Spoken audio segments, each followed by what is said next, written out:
Si on les pense de bonne foi, c'est incompréhensible effectivement parce que on dirait que on dirait que ils ne perçoivent pas le malheur des gens. Mais il y a une autre explication quand même à ce comportement des élites entre guillemets, c'est qu'ils soient en train de chercher à ce que ça pète. Parce que à chaque fois qu'il y a des révolutions de couleur, on se sert de l'exaspération des gens qui est réelle, qui sert de kérosène, et vous savez, ils disent agiter le peuple avant de s'en servir. Et tant qu'ils nous aident pas à nous révolter, on se révolte pas. Mais là, j'ai l'impression que les médias, ils sont en train de nous aider, en nous disant que la police est avec nous, en nous disant qu'on est bon enfant, en nous disant qu'on est de plus en plus nombreux, 80% des gens suivent. C'est-à-dire que les médias font pas ce qu'ils font d'habitude de nous diaboliser. Il y a quelques éditocrates qui nous traitent de beaufs, qui sont très méprisants et qui nous excitent comme un torero excite un taureau. Mais les médias, quand même, globalement, ils favorisent cette montée en pression. Et ça pourrait être une explication, c'est-à-dire que pourquoi on a attendu si longtemps, c'est parce que les médias ont jamais fait ça, et les politiciens ont jamais fait ce qu'ils font, c'est-à-dire que les politiciens ont toujours lâché du lest quand ça allait péter pour que ça pète pas. Et puis pourquoi est-ce que ça arrive maintenant? C'est parce que les gouvernements ne lâchent plus de lest pour que ça pète pas, comme s'ils voulaient que ça pète, et les médias nous aident à nous mobiliser comme s'ils voulaient que ça pète. Mais dans les révolutions colorées, quand ça se passe, alors ça se passe dans les pays pauvres, hein, jusqu'ici. Si ça se passe en France, c'est quand même une première. Hein. Euh, c'est pour légitimer l'instauration d'une dictature. Hein. Donc, faut pas, euh, à mon avis, il faut pas s'énerver, quoi. Hein. Il faut profiter de l'occasion de cette mobilisation géniale pour se mobiliser sur des arguments constituants, ce qui serait historique dans l'histoire des hommes, que des révolutionnaires, au lieu de s'occuper seulement du pain, s'occuper seulement des impôts, se mettent à s'occuper plutôt de la cause de leur impuissance politique et de modifier les institutions eux-mêmes et sans représentants, alors ça, ce serait révolutionnaire et ça déjouerait, je crois, et sans violence, ça déjouerait le plan dont je suis pas sûr, hein, mais qui correspond au schéma de beaucoup de révolutions colorées, les révolutions de couleur là. Hein. Et donc, je suis à la fois très content que ça arrive, très content que les gilets jaunes, c'est inespéré, soient en train de s'emparer du référendum d'initiative populaire. Et j'imagine dans la foulée, ils vont devenir aussi constituants, c'est-à-dire qu'ils vont s'apercevoir que le référendum d'initiative populaire, c'est absolument essentiel dans un régime représentatif, mais ça ne suffit pas. Et ils vont penser mais il faut aussi qu'on contrôle les médias, sinon on va se faire enfumer, on va voter contre nos intérêts, comme viennent de le faire les Suisses, là, quand ils ont décidé par référendum d'initiative populaire que les traités étaient plus importants que, les, que la Constitution. Il faut que je creuse d'ailleurs ce truc-là. Euh, mais c'est vrai que le référendum d'initiative populaire avec des médias euh, achetés par les banques, ça peut être super dangereux. Donc, mais ils vont, en y réfléchissant, à la fois ils deviennent constituants et puis ils vont aller plus loin que le référendum d'initiative populaire. Mais ça donne de l'espoir parce que c'est le fait qu'ils se mobilisent sur autre chose que les conséquences de leur impuissance, mais qu'ils arrivent à se réveiller en même temps, mais ça va très vite, ils sont tout débutants, hein, et ils arrivent à déjà se préoccuper des institutions qui permettent leur oppression, je trouve ça très encourageant. Non, puisque au début, il s'agit d'obtenir moins d'impôts, d'obtenir des meilleurs salaires.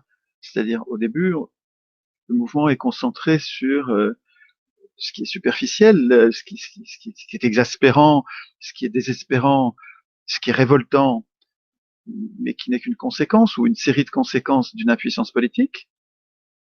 Et quand on en reste à cet aspect superficiel, insupportable mais superficiel des événements, on n'est on n'est pas révolutionnaire. Par contre, si le mouvement, comme il le fait en ce moment, arrive à se concentrer, à concentrer son énergie, non pas de, de requête, il s'agit, à mon avis, on n'obtiendra rien d'important en le demandant à nos maîtres.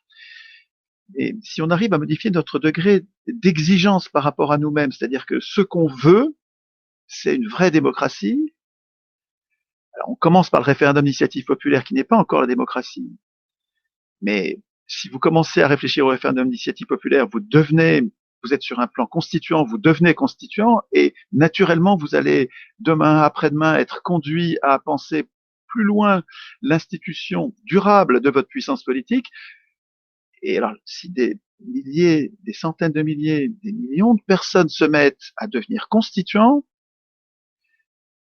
c'est plus qu'une révolution parce que révolution, ça s'est tellement toujours mal passé qu'il faudrait trouver un autre mot. Ce serait une évolution, parce qu'une révolution, ça revient au point de départ. C'est d'ailleurs ce qui se passe à la Révolution française.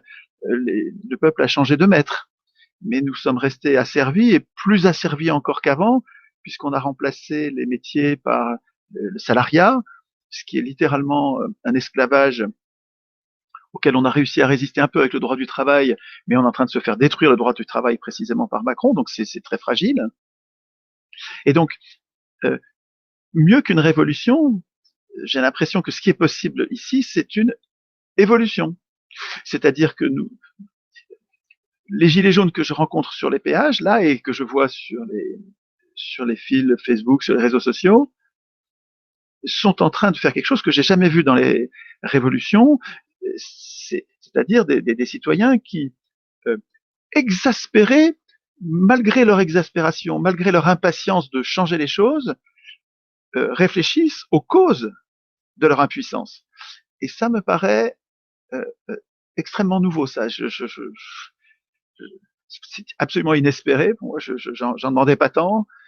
Euh, J'espère que ça va durer. Il faut absolument qu'on arrive à éviter l'escalade de la violence. C'est-à-dire que même si on voit des affreuses violences qui mériteraient une riposte violente, je, je pense que cette riposte violente est exactement ce qu'ils cherchent pour transformer la, la, la maigre république, la fausse république que nous avons en carrément en une dictature. Je le crains, quoi. Je le crains. Alors, c'est dans une logique historique habituelle de bloquer l'économie pour pousser les interlocuteurs à nous écouter et à lâcher. C'est vrai qu'en 36, c'est quand on a bloqué le pays, occupé les usines, que le patronat, la Banque de France et le grand patronat, les 200 familles, ont dit à Blum, lâchez tout, acceptez les congés payés. Mais évidemment, évidemment, on dirait que c'est tellement dérisoire ce qu'ils proposent que c'est dans la ligne de ce qu'ils font depuis le début, c'est-à-dire que on dirait qu'ils le font pour nous énerver, pour nous vexer, pour nous humilier, pour nous exaspérer un peu plus, pour que que nous finissions par devenir violents. Et je pense que ça, c'est vraiment, il faut pas qu'on soit comme le taureau qui se laisse exciter par le torero, qui se laisse entraîner vers la cape rouge. Je pense qu'il faut, enfin, je pense que je suis pas d'accord avec Philippe, et d'ailleurs avec beaucoup de gens qui sont David Philippe, parce qu'il y en a beaucoup qui disent qu'il faut bloquer l'économie. Il me semble que c'est nous qui allons en pâtir alors qu'on n'est pas prêt. Quand on bloque les routes, là, on bloque les ronds-points, on fait chier le peuple, on fait chier les travailleurs, et on fait pas du tout chier les riches. Les riches, ils s'amusent à nous voir nous bloquer les uns les autres, et bientôt nous haïr les uns les autres. Bientôt le mouvement il pourra pas durer si on bloque. Alors que quand vous voyez la vitesse à laquelle les gens se transforment sur les ronds-points en faisant de la politique, là, ils sont en train de faire de la politique. Ce qu'on devrait faire, c'est trouver des modes d'action qui, au lieu de pénaliser le peuple en lui faisant perdre son temps, en lui faisant perdre des rendez-vous, en mettant même des gens en danger parce qu'ils peuvent pas aller à l'hôpital ou que sais-je, au lieu de faire ça, ce qui se passe en ce moment, c'est que sur les autoroutes, toutes les autoroutes sont gratuites, ce qu'elles devraient être depuis longtemps puisque nous les avons payées et qu'au moment où elles étaient payées, ces gredins les ont données ils les ont vendus à vil prix, c'est-à-dire qu'ils les ont donnés à leurs copains ultra riches qui maintenant se goinfrent en faisant exploser les péages qui sont totalement des revenus indus. Alors là, les gilets jaunes, ils rendent les autoroutes gratuites cocagne, bien sûr, ça c'est formidable. Et là, ils se rendent populaires. Et en plus, ça préfigure ce que nous devrions instituer, c'est-à-dire des transports en commun gratuits et des routes gratuites pour que les gens qui doivent aller travailler soient pas pénalisés. Et donc, je veux dire, il faudrait imaginer des, des formes de lutte qui fassent chier, enfin qui, faut que je dise ça, mais euh, qui pénalisent les riches, mais pas les pauvres. Alors que si on bloque tous les ports, ça va être invivable pour tout le monde, pour les riches, mais pour les pauvres. Mais les riches ont bien plus de réserves que nous. Et donc, si vous voulez, ça va mettre fin au mouvement. De tout bloquer, ça va mettre fin au mouvement. Or, sommes-nous prêts à engager un rapport de force? Quelles sont nos forces en face d'un État qui a tout, qui a les médias, euh, euh, la production des normes législatives, euh, euh, la création monétaire, le contrôle de toutes les forces armées?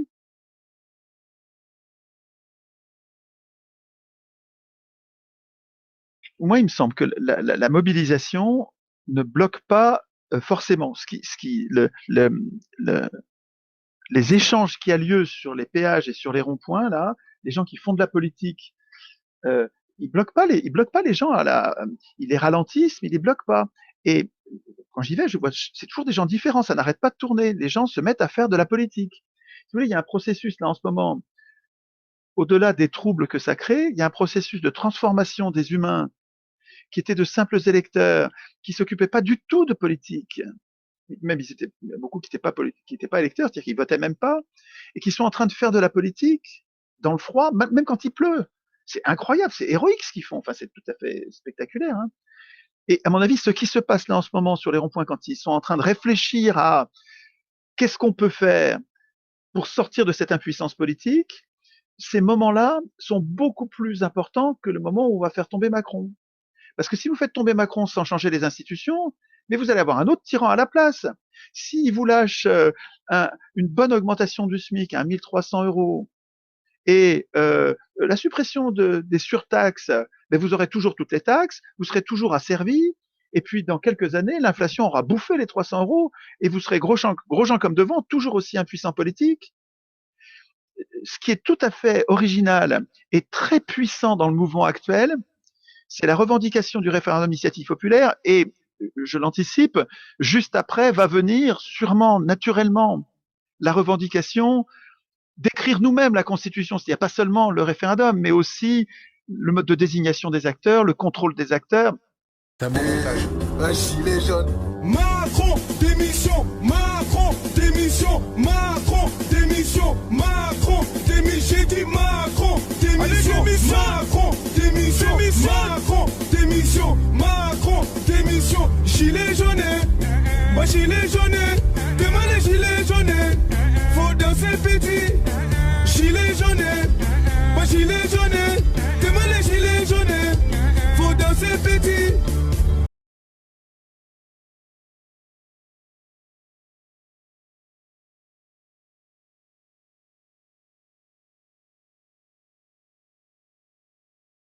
Sur le résultat de la politique européenne, euh, oui, les GOP, les grandes orientations de politique économique, et toutes les institutions européennes poussent à ce qui est fait en ce moment. Mais elles ne s'appliquent pas toutes seules en France, elles s'appliquent avec le relais des institutions françaises, avec le relais des pouvoirs publics français, qui sont des traîtres et qui se cachent derrière l'Europe qu'ils ont fabriquée eux-mêmes pour dire c'est pas moi, c'est elle, mais c'est leur fabrication et elle est encore sous leur contrôle. Donc c'est un prétexte tyrannique, mais c'est un prétexte. Euh, Quelqu'un qui serait déterminé, un De Gaulle, peut-être un Asselineau, réglerait le problème rapidement de l'Europe. En fait, l'Europe n'est un problème que parce que les traîtres qui nous gouvernent l'ont fabriqué et s'en servent comme d'un bouclier à reproche. Vous disiez tout à l'heure, vous êtes passé trop vite, je crois, sur la question des leaders. Vous disiez il nous faut des leaders. Et puis puis vous êtes passé à autre chose. Or, les, les Gilets jaunes ont un fichu problème que vont avoir toutes les sociétés humaines avec la représentation. Je la présente avec, il y a deux termes contradictoires. Euh, D'abord, nous avons besoin de représentants quand nous sommes une grande société. Quand on est une petite société, on peut se passer de représentants, on peut avoir une société de face à face comme à Athènes. Si on est un village, une commune, on peut se passer quasiment de représentants, on peut être une société de face à face et voter nous-mêmes le doigt directement. Dans une grande société, on va avoir besoin de représentants, mécaniquement, parce qu'on ne peut pas décider à des millions. Mais par ailleurs, deuxième terme est complètement contradictoire, c'est toujours par nos représentants qu'on se fait trahir. Nos représentants, si on regarde l'histoire, vont nous trahir. Même des gens qui sont honnêtes, gentils, complètement dévoués au bien commun, on dirait que le pouvoir rend fou, le pouvoir corrompt. On va peut-être pas les corrompre en leur donnant de l'argent, évidemment, parce que s'ils sont honnêtes, ça les vexerait et ils accepteraient pas, mais on va les corrompre. On peut les corrompre autrement, hein, quand les payants, on peut les corrompre en leur faisant peur, on peut les corrompre en menaçant leur famille, et puis on peut les corrompre en leur mentant, parce que quelqu'un qui est gentil peut être crédule. Donc il y a plusieurs façons de corrompre. Et donc, nous avons un problème, c'est que nous savons que nous allons être trahis par nos représentants, qu'ils le veuillent ou pas. C'est pas une question de personne, c'est presque inclus dans la représentation. Et nous avons besoin de représentants. Or, donc, on sent bien qu'on a besoin de leaders ou de porte-parole. Et en même temps, ils s'en méfient comme de la peste, et je les comprends, et c'est formidable qu'ils s'en méfient. C'est très, très, très sain. Mais la solution que je vois, qui est pas parfaite, mais qui est tout ce que j'ai trouvé de mieux depuis 10 ans, c'est que nous avons besoin de représentants, et si on veut qu'ils nous trahissent pas ou pas trop, il faut que nous réglions nous-mêmes les règles de la représentation, c'est-à-dire qu'il faut que nous décidions comment nous désignons les représentants et comment nous contrôlons les représentants, et il faut que ce soit nous qui appliquions ces règles. Je fais des ateliers constituants depuis des années, et c'est des publics de gauche, de droite, ou pas politisés du tout, c'est très varié, et nous tombons toujours sur les mêmes solutions. On n'a pas de problème technique pour écrire une bonne constitution. Euh, euh, à partir du moment où vous allez être le représenté, et que c'est vous qui écrivez les règles de la représentation, ce qui n'arrive jamais dans l'histoire des hommes. Ce sont toujours les élus, les représentants, qui écrivent les règles de la représentation. C'est ça le problème de l'humanité, c'est que nous n'avons pas encore réussi à nous former avant la Révolution, avec des ateliers constituants, ou on les appelle comme ça ou autrement, nous n'avons pas réussi à nous former, nous et nos enfants, pour nous passer de représentants au moment d'écrire les règles de la représentation. Donc les Gilets jaunes font bien de tâcher de ne pas désigner trop tôt des représentants. Il faut qu'ils réfléchissent d'abord aux règles de la représentation. Comment on va choisir nos représentants? Comment on va les surveiller? Comment on va les punir quand ils déconnent? C'est-à-dire comment on va s'en débarrasser rapidement dès qu'on s'aperçoit qu'ils nous trahissent, qu'ils font pas ce qu'on désire, qu'ils trahissent, qu'ils représentent pas notre volonté. Ces règles-là, il faut qu'on les pense maintenant sur les ronds-points, sur les péages, et c'est un travail qu'on aura à faire aussi quand on va avoir une assemblée constituante pour le pays. On peut pas se contenter de un mandat, tu rentres chez toi, parce que c'est long un mandat, et pendant un mandat, il y a toutes les trahisons possibles. Il faut absolument que nous voyions le représentant en train de nous représenter. Il faut que, par exemple, au niveau des Gilets jaunes, et après ça, ce sera autre chose quand on réfléchira sur les députés ou les ministres, mais quand les Gilets jaunes désignent un représentant, ils exigent que les tractations entre le représentant et les adversaires politiques de qui on désire quelque chose, que ces tractations soient filmées et reproduites en live, en direct, sur Internet. C'est central ce truc-là, c'est absolument central, c'est une mise en place d'une surveillance de nos représentants pour qu'on puisse juger s'ils nous représentent correctement ou pas. Donc ça suffit pas de dire tu as la paix pour 2 ans, 3 ans, encore moins 5 ans, et puis après tu reviens pas. Non mais là pour l'instant ils sont des centaines de milliers à réfléchir sur les ronds-points. S'ils se mettent à réfléchir aux causes de leur impuissance, et s'ils se mettent à réfléchir au processus constituant, vous avez une armée d'électeurs qui sont en train de se transformer en citoyens.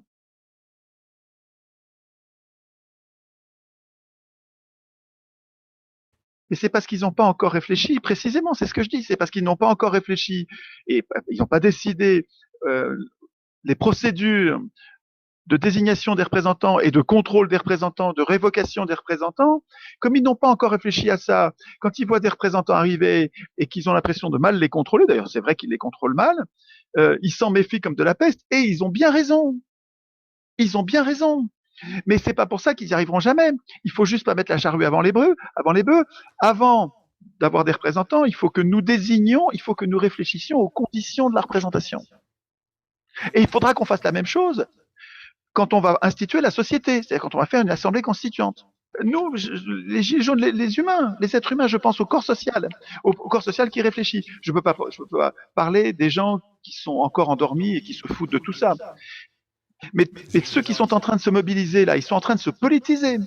Et ils se politisent sous un angle constituant. C'est historique ce truc-là. Mais ce qu'il faut qu'ils intègrent, c'est que pour ce qui concerne les leaders, ils ont un problème parce qu'ils ont besoin de leaders et que les leaders ont tendance à trahir, que donc ce qui compte le plus pour avoir des leaders, c'est de fixer avant le contrat, les institutions qui vont déterminer le mandat des leaders, le mode de désignation des leaders et des leaders ou des porte-paroles et le mode de contrôle et de punition, de révocation des leaders. Mais sur chaque rond-point, il y a des gens qui ont déjà un peu réfléchi et qui donnent de l'avance. Et puis c'est par éducation populaire, le niveau monte avec ceux qui ont déjà pris un peu d'avance.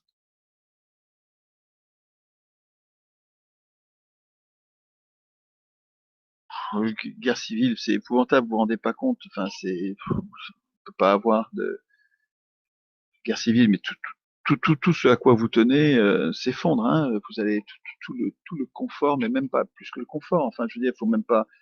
J'accepte pas cette idée-là. Il faut pas qu'on laisse faire ça. Les gens qui veulent une dictature veulent passer par la guerre civile pour sortir de la guerre civile, nous acceptions la dictature. Mais il faut pas la laisser arriver.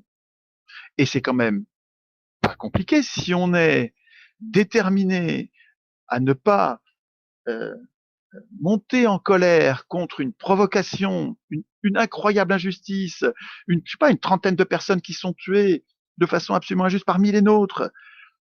Il faut pas monter en pression, il faut pas que ça dégénère. Non mais c'est incroyable, notre problème, c'est pas Macron.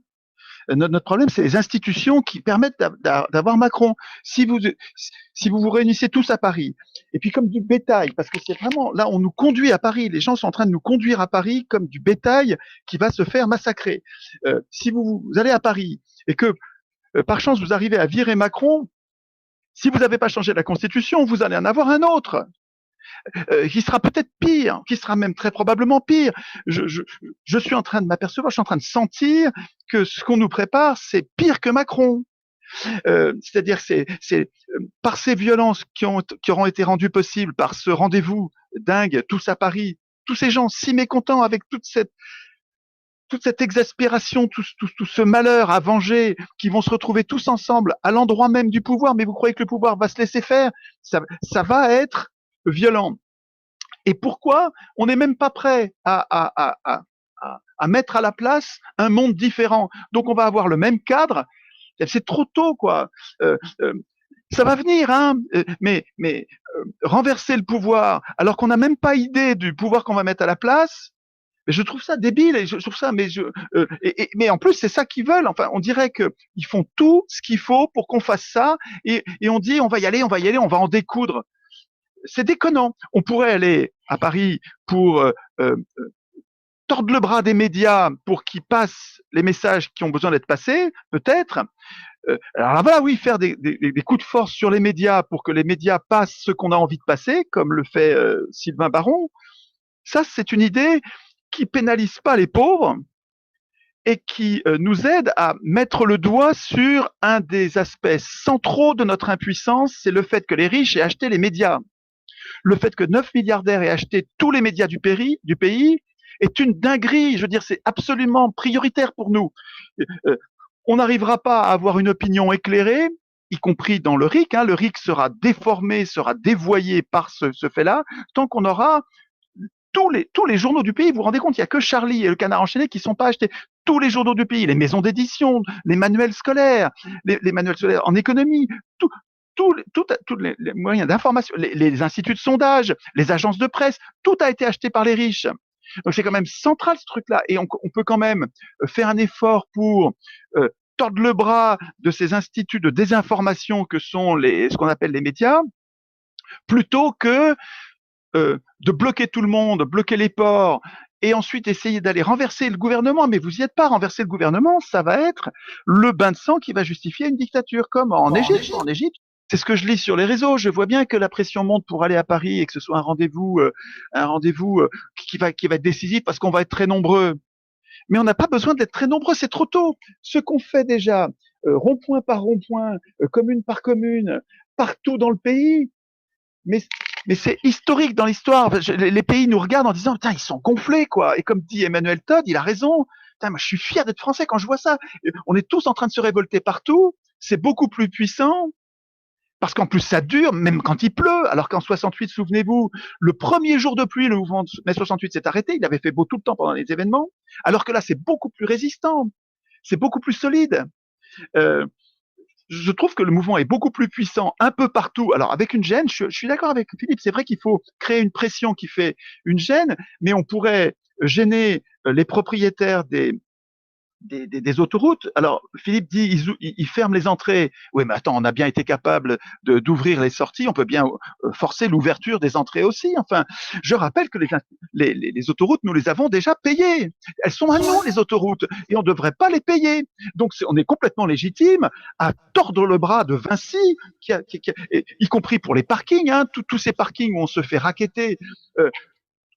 Vinci devrait être notre souffre-douleur à tout point de vue, sur chacun de ces segments de marché.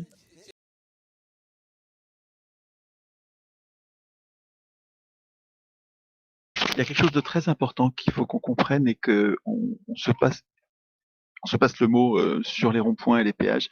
C'est que la fable qu'on nous raconte dans les médias que l'argent des riches va ruisseler est une indécence, une obscénité. C'est exactement le contraire. Écoutez bien, quand quelqu'un est très riche, ultra riche, il a satisfait tous ses besoins. Il a plus besoin, il a un nombre incalculable de bagnoles, de maisons, il a plus besoin de biens, il va plus jamais acheter un truc. Quand vous lui donnez de l'argent, quand vous lui donnez, vous faites cadeau de l'ISF ou quand vous lui donnez le CICE, vous lui donnez des millions, il va pas les dépenser. Il va pas les dépenser. Donc ça va pas partir dans le circuit, il va les placer. Ça veut dire qu'il va les prêter. Donc il faudra lui rendre avec un intérêt. Cet argent-là, il est perdu pour la société, il va être en boucle vers sa poche avec un siphon à pognon par les intérêts, ce qui fait que les riches deviennent de plus en plus riches. Il faut absolument une institution qui mette un plafond aux revenus et à la propriété. À la propriété, parce que c'est la propriété qui permet, par le jeu de l'intérêt, d'avoir comme un siphon à pognon. Nous n'avons plus d'argent et c'est pour ça qu'on a du chômage, parce que les ultra-riches sont sans limite. Il faut écrêter, il faut mettre une limite maximum aux revenus. Mais ça se fait dans des institutions. C'est une négociation politique, il faut qu'on y réfléchisse. Mais la réflexion sur les revenus maximum et les patrimoines maximum est absolument centrale pour la prospérité.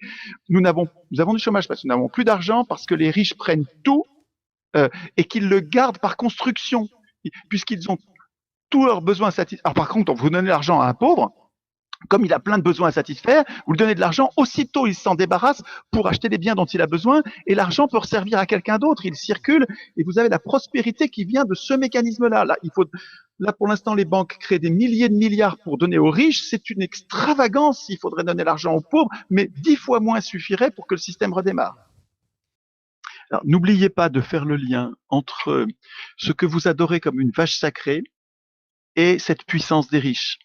Vous adorez, parce qu'on a appris à l'école à l'adorer, vous adorez le faux suffrage universel, l'élection de maîtres parmi des candidats qu'on n'a pas choisis et qui n'auront aucun compte à rendre, l'élection de maîtres parmi des candidats qu'on peut aider, donne le pouvoir à celui qui a le plus le moyen d'aider que les autres. C'est ce qui fait que depuis 200 ans, les riches ont le pouvoir, ont tout le pouvoir politique en plus de leur pouvoir économique. C'est-à-dire que l'élection parmi des candidats qu'on peut aider crée comme une courroie entre le pouvoir économique et le pouvoir politique qui n'existait pas avant. Les riches existaient, ils avaient de l'influence, mais c'est pas eux qui écrivaient les lois. Depuis qu'il y a l'élection, les riches ont trouvé le moyen de faire des élus qu'ils ont aidés et qui sont leurs serviteurs, ils ont trouvé le moyen d'en faire leurs débiteurs, leurs serviteurs, d'en faire leurs agents.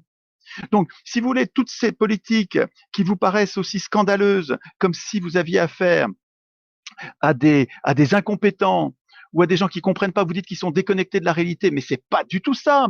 Quand vous diagnostiquez l'erreur et l'incompétence, vous vous interdisez de diagnostiquer la trahison. Ces gens-là ne servent pas l'intérêt général, ils servent l'intérêt de ceux qui les ont fait élire, de ceux qui les ont aidés à gagner l'élection. Donc, si vous voulez sortir de ce truc-là, il faut que vous remontiez à la cause et que vous instituiez des règles de désignation des représentants qui ne sont pas l'élection, qui ne permettent pas d'aider quelqu'un. Et ça, c'est le tirage au sort. Vous n'avez que le tirage au sort qui est égalitaire et incorruptible et qui va vous donner des représentants qui ne doivent rien aux riches. Et comme par miracle, mais c'est rien de miraculeux, vous allez obtenir des politiques qui servent l'intérêt général. Mais non, nous ne l'avons pas parce que nous ne sommes même pas capables de le dire. Les gens adorent l'élection. Ils disent l'élection de maître parmi des gens qu'on peut aider, des candidats qu'on peut aider. Nous adorons ça comme l'alpha et l'oméga de notre liberté, alors que c'est le processus même de notre dépossession politique. Donc, il faut que nous changions pour que ça change. Il faut que nous réfléchissions aux institutions de notre impuissance politique pour arriver à y changer quelque chose. Après ça, toi, tu as l'air on dirait que la question que tu te poses, c'est, mais quel va être le scénario de notre libération? Mais on n'en est pas là. Il faudrait d'abord que nous, comme les cellules de chenilles deviennent des cellules de papillons, il faut que nous nous métamorphosions d'électeurs en citoyens et que nous apprenions à écrire nous-mêmes notre puissance, au lieu de laisser les riches écrire les règles des constitutions. Le fait qu'on soit au fond d'un piège ne prouve pas que la solution que je viens de décrire ne soit pas la bonne.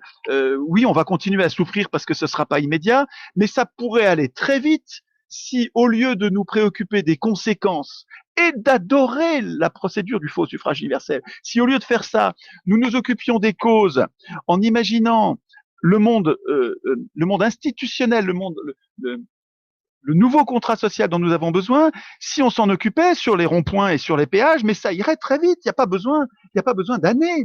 Il faut juste que nous percutions, quoi, et qu'on se passe le mot et qu'on s'occupe des causes de notre problème. D'où l'intérêt du RIC. Et, à mon avis, ça va venir naturellement quand les gens réfléchissent au référendum. Ils se disent en même temps, il faut des médias qui ne nous désinforment pas en même temps, donc ils vont réfléchir aux institutions médiatiques dont nous avons besoin. Indépendantes des riches, on va interdire à qui que ce soit d'acheter les médias. Mais si vous voulez, ce qui se passe sur les ronds-points, c'est déjà, pour moi, c'est précieux. Les gilets jaunes sont déjà en train de faire ce que je vous décris. Ils sont 9 milliardaires à avoir acheté tous les médias. Mais c'est faute de constitution digne de ce nom.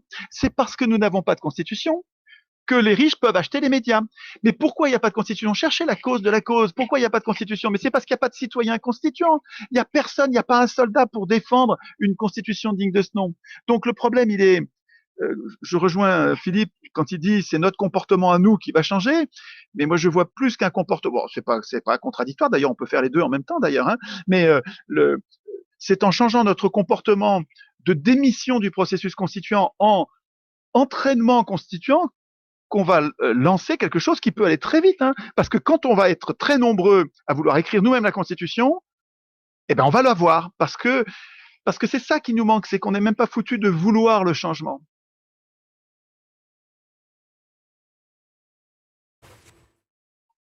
Je vais être partial parce que François, c'est un ami, c'est quelqu'un que je connais et que j'aime depuis longtemps. En fait, il travaillait chez Mermet, que j'aime beaucoup aussi, dans une émission qui s'appelle Là-bas si j'y suis. Et je pensais déjà, dès les premières émissions, que François était un digne successeur de Daniel Mermet pour cette émission d'éducation populaire formidable. Et en fait, il est encore meilleur que ça. Je trouve qu'il est exemplaire sur sur son boulot de député. Là, il est de représentation. C'est un formidable journaliste digne de ce nom, un formidable parlementaire digne de ce nom. J'ai un différend avec lui sur l'Europe. Je trouve que c'est pas bien qu'ils disent qu'il faille pas sortir de l'Union européenne. Je comprends pas pourquoi, parce que pour moi, l'Union européenne est un piège tyrannique et c'est complètement impossible d'avoir une politique sociale en restant dans ce carcan antisocial et antidémocratique. Donc, je comprends pas bien ça, donc je suis pas d'accord avec ça, mais d'une façon générale, je trouve ce type épatant. Mais épatant, vraiment, c'est un des tout meilleurs hommes politiques du pays, je trouve. Mais c'est pas un sauveur qu'il nous faut, c'est des institutions. Il y a en chacun de nous du bon et du mauvais, et des mauvaises institutions tirent de nous le pire, alors que de bonnes institutions tireraient de nous le meilleur. De bonnes institutions nous désinciteraient au vice, comme on disait autrefois en politique, des politologues, hein, et nous inciteraient à la vertu. Mais ces bonnes institutions, il faut que ce soit nous qui les écrivions. Et on aurait beaucoup plus de François Ruffin si la procédure de désignation nous permettait par exemple de désigner des élus sans candidat. Donc non seulement pas candidats, encore moins des candidats qu'on peut aider, mais si nous étions capables, et c'est à nous de l'écrire ça, de désigner des gens que nous connaissons et que nous trouvons valeureux, et on les élit parce qu'on les connaît sans même qu'ils aient voulu le pouvoir, on arrêterait de donner le pouvoir à ceux qui le veulent, ce qui est une folie. Depuis Platon, on sait qu'il ne faut pas donner le pouvoir à ceux qui le veulent. Depuis Platon, on sait que ceux qui veulent le pouvoir, c'est des mâles alpha le plus souvent qui vont tout décider à notre place, qui vont se comporter de façon tyrannique. Ils sont en train de nous refaire des subprimes. Hein. Les subprimes, c'était des techniques qui permettaient de prêter à des gens insolvables, donc des gens dont on savait à l'avance qu'ils n'allaient pas rembourser. On savait qu'ils n'allaient pas rembourser. Et on a fait sauter une à une toutes les régulations qui interdisaient de prêter à quelqu'un qui n'avait pas les moyens de prêter. On les a fait sauter une à une à partir de... Bon, c'est Clinton, le principal en fait, hein, qui a fait entrer Goldman Sachs dans le gouvernement américain. Et progressivement, on en est venu à prêter à pas des clochards, mais des gens pas capables de se payer leur maison. Ils vont nous refaire le coup, mais là encore, c'est une conséquence d'une corruption politique qui vient précisément de la procédure dont je vous parlais. Je vous rappelle que les élus ne doivent rien aux électeurs, les élus doivent tout à ceux qui les ont aidés à gagner les élections, c'est-à-dire qu'ils les ont fait passer dans les médias, et les médias, ils les ont achetés, les riches les ont achetés pour ça. Les riches, c'est les banques et les multinationales, mais les multinationales appartiennent aux banques. La concentration du capital, elle est pratiquement arrivée à son terme. La variété des banques et la variété des multinationales est de plus en plus de façade pour donner le change, parce qu'ils savent bien que nous nous méfions des trusts et que on va protester s'il n'y a plus qu'une seule banque ou qu'une seule entreprise. Donc, mais la concentration joue son rôle et les banques arrivent à faire élire les députés et les présidents, les chefs d'État, de telle sorte que ils sont à leur service, les acteurs politiques sont à leur service, et ça n'a rien de surprenant qu'ils fassent tout dans l'intérêt des banques et rien dans l'intérêt des peuples. Mais la cause, c'est pas que c'est des crapules, enfin, ce sont des crapules, mais c'est pas la cause première. Qu'est-ce qui permet à ces crapules d'arriver au pouvoir? C'est une procédure que nous chérissons. Donc, même nous, nous incriminer dans la cause, nous ne sommes pas irresponsables de ce qui se passe. En acceptant d'élire parmi des candidats qu'on peut aider, nous donnons le pouvoir aux riches, et ben, faut pas s'étonner que les politiques soient des politiques de riches. Et d'autant que l'élection ne peut pas faire gagner les pauvres, puisque par construction, ce sont ceux qui ont le plus le moyen d'aider qui vont gagner. Donc je comprends. Mais par contre, le fait de voter blanc, comme nous n'avons pas de constitution digne de ce nom, et que dans cette anti-constitution qui est la nôtre, nous avons des votes blancs qui sont mélangés aux votes nuls, ce qui est quand même indigne, quoi. Alors bon, il y a 2 ans, ils ont accepté de les compter à part, mais sans leur donner de puissance. Donc en fait, ils sont sans force contraignante. Donc sur le plan symbolique, ils vont dire quelque chose, mais ils auraient un impact si les élus avaient un honneur, mais ils s'en foutent complètement de pas être légitimes. Le tout, c'est qu'ils soient légalement élus, et puis après ça, ils ont la maîtrise de tous les pouvoirs, que ce soit légitime ou pas.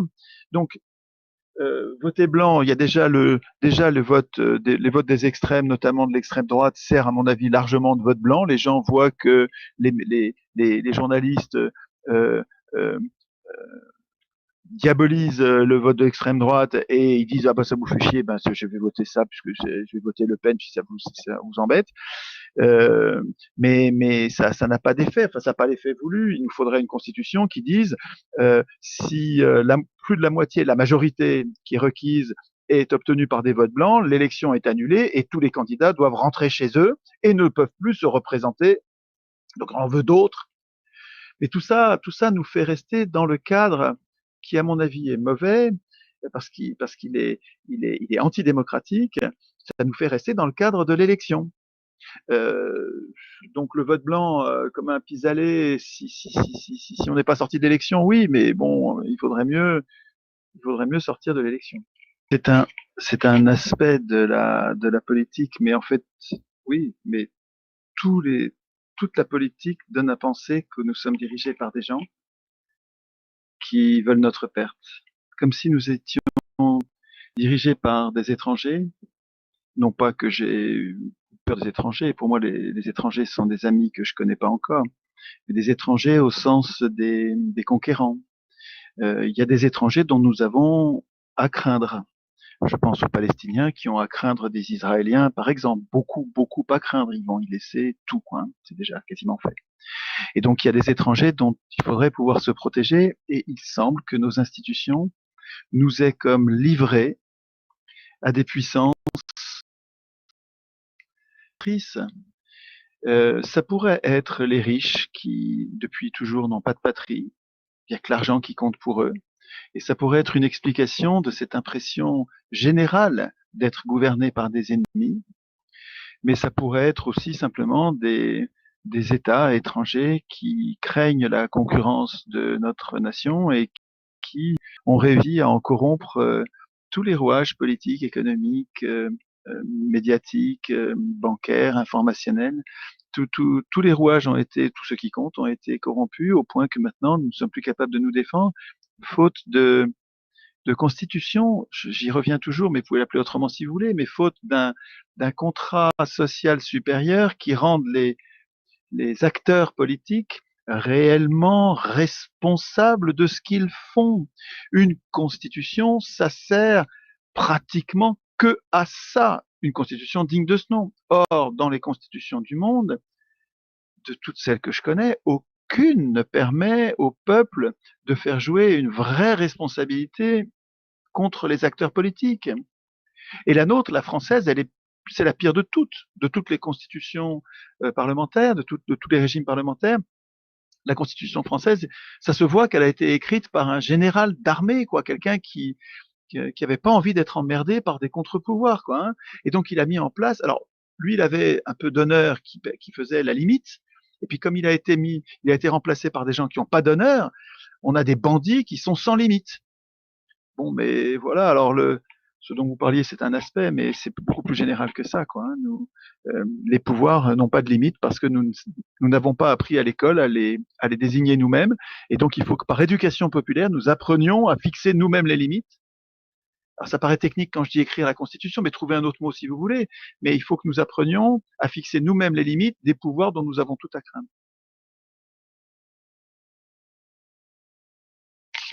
Ah bah oui, oui, le mouvement des Gilets jaunes, il me donne un espoir inespéré, inouï. Comme je vous disais au début, le fait d'abord de voir le peuple qui se mobilise massivement pour s'occuper de ses propres affaires et défendre ses intérêts autrement que s'en remettant à ses représentants, c'est déjà inespéré parce ils sont de plus en plus endormis, nos frères humains là. Par la télé, c'est une catastrophe. Les industries de programmes sont un autre fléau de l'humanité avec les banques. Mais donc, ils étaient pas si endormis, ils sont en train de se réveiller.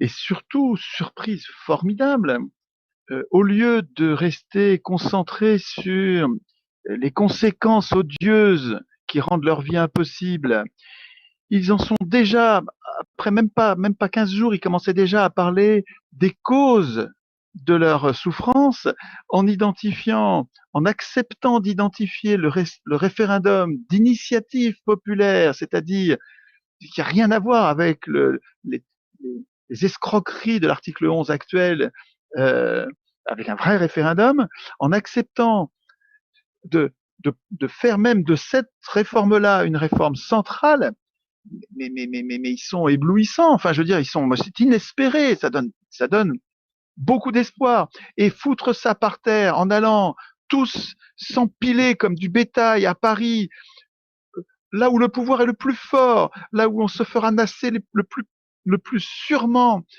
là où nous n'avons aucune chance de faire aboutir ce qui est en train de grandir là, parce que même si on arrive à virer Macron, mais c'est ça qu'ils veulent, là, ceux qui nous manipulent et qui veulent que nous soyons de plus en plus énervés, que nous soyons violents, c'est qu'on essaye de virer Macron et qu'on le vire ou pas, de toute façon, on va se prendre derrière un régime beaucoup moins favorable que le régime actuel, qui nous permet quand même encore de réfléchir, de nous parler et de pratiquer une éducation populaire qui permet de préparer la suite. Il est beaucoup trop tôt de renverser, dans le rapport de force actuel, beaucoup trop tôt pour renverser un pouvoir qu'on ne sait même pas renverser une alternative. Il faut qu'on réfléchisse à l'alternative. Et c'est en train de se faire sur les ronds-points.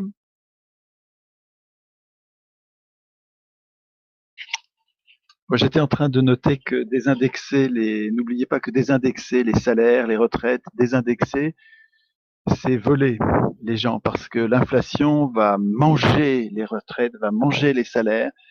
Euh, c'est plus que scandaleux, c'est criminel.